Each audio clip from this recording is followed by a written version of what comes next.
ఇవాళ జరుగుతూ ఉన్న దొంగ ఓట్ల లెక్కింపు ప్రక్రియ మరి ఈరోజు ఈనాడు పత్రిక ఒకసారి ఉదయాన్నే చూస్తే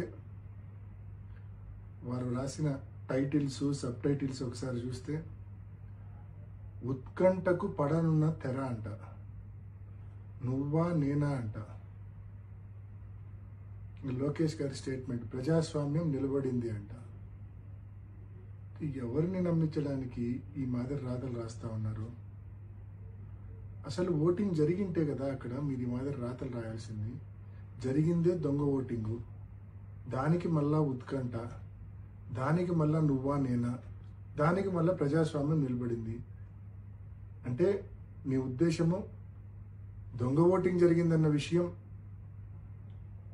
పులివెందుల మండల ఓటర్లకో లేక ఎంతో వైఎస్ఆర్ కడప జిల్లాకు సంబంధించిన ప్రజలకో మాత్రమే తెలుసు, రాష్ట్రంలోని మిగతా జిల్లాల వాళ్ళకు తెలియదు కదా.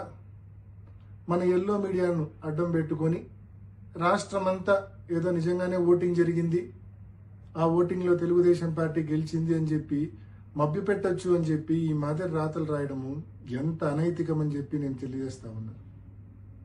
ఇది అనైతికం కాదా? అనైతికల్ కాదా ఇది?